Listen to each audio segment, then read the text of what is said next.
झालेली आहे. आणि दादा परंपरा अशी आहे की पंढरपूरला गेलेले वारकरी हे द्वादशीला बार्शीला येतात. आज बार्शीचा वारकरी साहित्य पंढरीमध्ये आलेला आहे. काठोटी सुंदर योग आलेला आहे. आणि त्यामुळे दत्ता गोसावी यांचं मी मनपूर्वक अभिनंदन करतो. आणि साहित्य निर्मिती करणारे लोक पुण्या मुंबईमध्येच आहेत हा आपला भ्रम आहे. आज खरी कसदार साहित्य निर्मिती ही ग्रामीण भागामध्ये करतायत आणि असे सत्वसंपन्न शिक्षक ग्रामीण भागामध्ये आहेत. म्हणून शिक्षणाविषयी इतकं नाराज होण्याचं कारण नाही असं मला वाटतं. आणि त्यामुळं गोसावी यांचं खरोखरीच कौतुक केलं पाहिजे. आणि आज ज्यांच्या नावाने हा पुरस्कार दिला जातो म्हणजे मवी गोखलेंनी हा पुरस्कार ठेवावा. बऱ्याच वेळा नातेवाईक आपल्या वडिलांच्या मुलांच्या आईच्या नावाने पुरस्कार ठेवतात. पण आपल्या गुरूंच्या नावे पुरस्कार ठेवणारा एक अपवादभूत प्राध्यापक म्हणून मवी गोखलेंचा तर उल्लेख केला पाहिजे की त्यांनी आपल्या गुरूंच्या नावे हा पुरस्कार ठेवला. आणि संत तुकारामांच्या उपदेशपर अभंगांचं अतिशय सुंदर असं विवरण हे गोसावी यांनी केलं. मुळात म्हणजे आपली जी सगळी संत परंपरा आहे म्हणजे ज्ञानदेवे रचिला पाया उभारिले देवालया नामातयाचा किंकर तेने केला हा विस्तार एकनाथ जनार्दन ध्वज दिला भागवत तुका झाला से कळस भजन करा सावकाश. ही जी आपली सगळी परंपरा आहे या संत परंपरेने आपल्याला सगळ्यात मोठं योगदान कुठलं दिलं असेल तर संतांनी अध्यात्माचं लोकशाहीकरण केलं. आणि अनेक जाती धर्मामध्ये विभागलेला हा समाज विठ्ठल नावाच्या एका ध्वजाखाली त्यांनी एकत्र आणला. आणि त्यांनी राष्ट्रीय एकात्मतेच्या पलीकडे जाऊन वैश्विक एकात्मतेची संकल्पना मांडली. हे संतांचं सगळ्यात मोठं योगदान आहे असं मला वाटतं. आणि त्यामुळं एकीकडे व्यक्ती आणि समाज बाह्यरंग आणि अंतरंग लौकिक आणि पारलौकिक ही सगळी दोन टोकं जीवनाची एकत्र गुंफून मानवी मनाला आणि जीवनाला सुंदरतेकडे नेणारे अनेक विचार संतांनी दिले. हे संतांचं सगळ्यात मोठं वेगळेपण आहे. आणि ज्या महाराष्ट्रामध्ये संतांनी जाती जातीतल्या भिंती नष्ट केल्या तिथे इथं राजकारणामुळे सामाजिक वीण उसवत चालली आहे हे महाराष्ट्राच्या दृष्टीनं काही सुचिन्ह नाही असं मला वाटतं. त्यामुळं संत विचारांची रुजवण झालेल्या या भूमीमध्ये तरी समता प्रस्थापित होणं ही फार गरजेचं आहे. आणि ती नुसती घटनेमध्ये न राहता ती मनोराज्यामध्ये उतरली तर संतांचं स्वप्न खऱ्या अर्थाने साकार झालं असं आपल्याला म्हणता येईल. आता तुकारामांच्या उपदेशपर अभंगांविषयी त्यांनी खूप मार्मिक शब्दामध्ये लिहिलंय. आणि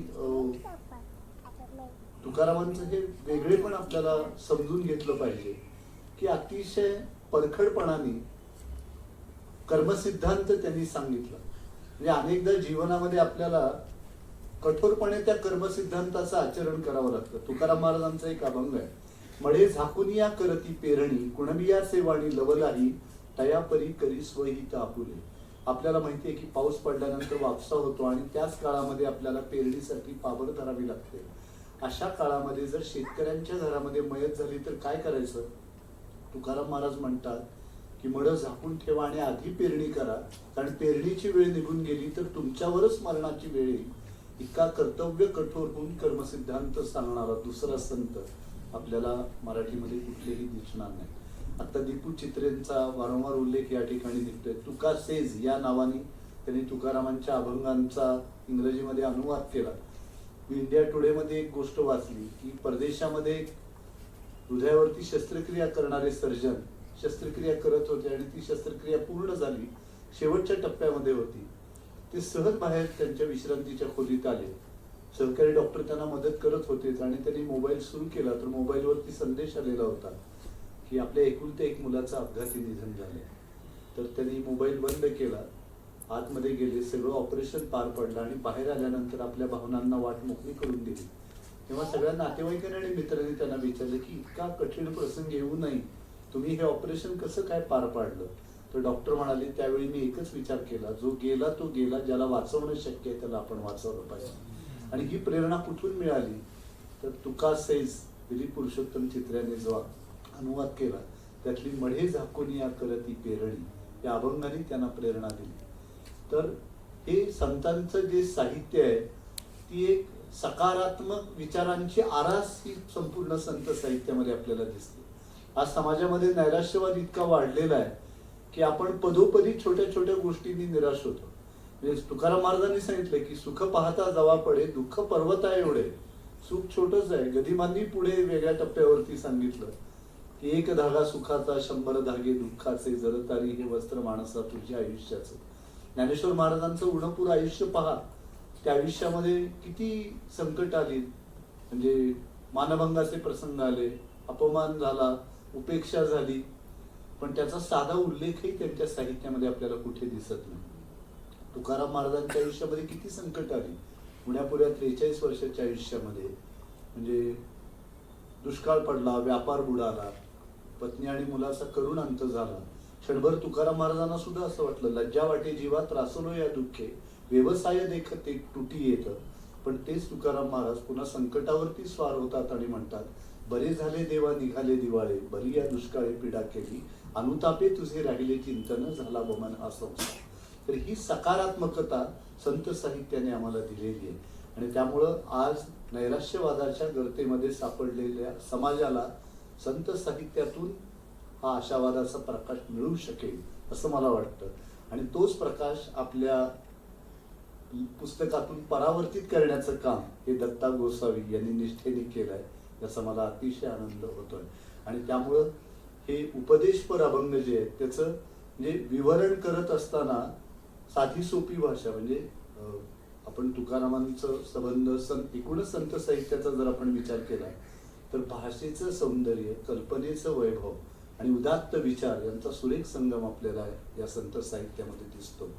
तर त्या वैशिष्ट्यांसह वर्तमानाशी त्याचं असणारं जे काही एक नातं आहे ते दत्ता गोसावी यांनी त्यांच्या या ग्रंथातून आपल्यासमोर ठेवलेलं आहे. तर अशा एका मौलिक ग्रंथाला आज उल्हासदादांच्या हस्ते पुरस्कार दिला गेला, याचा अतिशय आनंद आहे. म्हणजे राजकारणात राहूनही त्यांचा साहित्यातला उल्हास थोडाही कमी झाला नाही असे उल्हासदादा.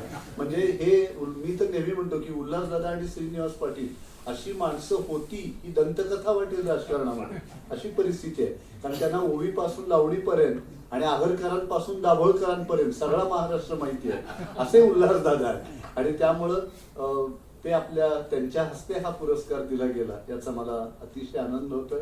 आणि बार्शीकराचा सन्मान 10 वर्षाच्या इतिहासात प्रथम होतोय. नाही तर दरवर्षी झाला असता तर लोक म्हणाले असते की पार्सलिटी केली नाही, पण ती सुद्धा परीक्षकांनी गुणवत्तेच्या आधारे त्यांची निवड केली आणि एका चांगल्या ग्रंथाची निवड या निमित्ताने झाली. तर त्याविषयीचा आनंद मी आवर्जून व्यक्त करतो. आणि मामांच्या विषयी सुद्धा बोललं पाहिजे, कारण मामांची व्यक्तिमत्व किती बहुआयामी असावं. म्हणजे वर्गामध्ये ते प्राध्यापक होते, कार्यालयामध्ये प्राचार्य होते, नगरकर तालमीचे मल्ल होते, वारकऱ्यांच्या फळामध्ये कीर्तनकार होते आणि ज्या वारकरी शिक्षण संस्थेचा उल्लेख त्यांनी केला त्याचे ते आधारवड होते. म्हणजे आपल्याला एक गोष्ट आवर्जून सांगितली पाहिजे की 42-43च्या आसपासचा तो काळ की दुसरं महायुद्ध सुरूच होतं, जपानची विमानं गिरट्या घालत होती. अशा काळामध्ये वारीसारखा एवढा मोठा जनप्रवाह हा रस्त्यावरून जाणं हे इंग्रज सरकारला काही प्रशस्त वाटलं नाही. वारीवरती बंदी येते की काय अशी परिस्थिती निर्माण झाली. तर अशा कठीण काळामध्ये मामासाहेबांनी या सगळ्या दीर्घकाळ चालणाऱ्या वारीला छोटे छोटे संक्षेप दिले, पण ती वारीची प्रथा बंद होणार नाही यासाठी पुढाकार घेतला. हे मामांचं योगदान सुद्धा त्या अर्थाने खूप महत्वाचं आहे असं मला वाटतं. आणि आज म्हणजे एक काळ असा होता की शिक्षकांच्या नावावरून शिक्षण संस्था ओळखल्या जात होती. ही किती महाराष्ट्राच्या भाग्याची गोष्ट होती. म्हणजे फलटण म्हटलं की प्राचार्य शिवाजीराव भोसले, नांदेड म्हटलं की नरहर कुरुंदकर, राम शेवाळकर, सोलापूर म्हटलं की निर्मलकुमार फडकुले, के भोगीशियन, त्र्यंबी सरदेशमुख, ही सगळी माणसं. तर आता ती परिस्थिती राहिलेली नाही. त्यामुळे ज्ञानसत्तेचा हा दरारा कमी का झाला याचा विचार सुद्धा समाजाने करण्याची गरज आहे. आणि त्यामुळे सोनोपंत मामांच्या सारखे प्राचार्य होते. SP कॉलेजचा ज्यावेळेला सुवर्ण महोत्सव साजरा झाला, संस्थेचंही मोठेपण असं की मामांच्या कीर्तनाने तो साजरा झाला, त्याचं ते उद्घाटन. म्हणजे ही सुद्धा एक महत्वाची गोष्ट म्हणून त्याचा उल्लेख केला पाहिजे. आणि एक आठवण खूप हृदयस्पर्शी आहे दादा की मामांची ज्यावेळेला मुंबईच्या रुईया कॉलेजमध्ये बदली झाली तेव्हा विद्यार्थ्यांना असं समजलं की आपले जे नवीन उपप्राचार्य आहेत ते धोतर नेसणारे, डोक्याला फेटा बांधणारे, गळ्यामध्ये माळ घालणारे, टाळ घेऊन पंढरपूरला जाणारे, तर हे आपल्याला काय तत्वज्ञान शिकवणार असा एक विचार मुलांच्या मनामध्ये आला. आणि त्यामुळे मुलांनी ठरवलं की आपण मामांची गंमत करायची. मामा पहिल्या तासाला वर्गामध्ये गेले तर सगळ्या मुलांनी हलकल्लोळ केला. बोला पुंडलिक वरदा हरी विठ्ठल श्री ज्ञानदेव तुकाराम. तर मामा शांतपणाने मामाने त्यांच्याकडे बघितलं, हसले आणि एकच वाक्य म्हणाले की माझ्याकडे पाहून जर तुम्हाला भगवंताचं नाव आठवत असेल तर हे पाहून त्या भगवंताला सुद्धा बरं वाटल्याशिवाय राहणार. आणि पुढे त्यांनी सांगितलं की दिसण्यापेक्षा असणं किती महत्वाचं आहे. आणि पुढे विद्यार्थ्यांनाही कळलं की हा माणूस म्हणजे तत्वज्ञानाच्या सरोवरामध्ये आपल्याला इतक्या सहजतेने घेऊन जातो, एवढी त्यांची प्रगाढ अशी बुद्धिमत्ता आणि विद्वत्ता, हे सगळं पाहून विद्यार्थी सुद्धा प्रभावित झाले. तर दिखाऊपणाच्या आजच्या काळामध्ये टिकाऊ काय हे सांगणारी माणसं आज फार कमी झाली आहेत, विचारवंत. त्या पार्श्वभूमीवरती मामांची आठवण सातत्याने येते. मी ज्यांना गुरुस्थानी म्हणतो ते प्राचार्य शिवाजीराव भोसले. त्यांचे तर मामासाहेब दांडेकर हे गुरुच. ज्याला योगी अरविंदांनी महासमाधी घेतली तर 72 तास झाले तरी त्यांचं शरीर आहे तसंच होतं, कुठली ट्रीटमेंट न करता. पुण्याच्या सप महाविद्यालयामध्ये तत्वज्ञानाचा तास सुरू होता आणि एक विद्यार्थी उभा राहिला आणि त्यांनी मामाला विचारलं की कुठलीही ट्रीटमेंट न करता या योग्याचं शरीर 72 तास झालं तरी जसंच्या तसं आहे, हे कसं शक्य होतं. तर मामांनी ज्ञानदेवांच्या संजीवन समाधीचा संदर्भ देत तो विषय मुलांना समजावून सांगितला. तो प्रश्न विचारणारा मुलगा होता शिवाजीराव अनंतराव भोसले, जो पुढे प्राचार्य शिवाजीराव भोसले या नावाने सर्वांना ज्ञात. त्यामुळं हे शिक्षकही तितकेच मोठे होते आणि त्यांनी विद्यार्थी तितक्याच ताकदीचे घडवले. आणि मवी गोखलेंना असं वाटलं की त्यांच्या नावे आपण हा पुरस्कार ठेवला पाहिजे. मवी गोखले सुद्धा साहित्य परिषदेचे कार्याध्यक्ष होते आणि खूप उत्तम काम साहित्य परिषदेमध्ये त्यांनी केलं. तर असा एक सुंदर योग या समारंभाच्या निमित्ताने आला, त्याविषयीचा आनंद व्यक्त करतो आणि आपली रजा घेतो.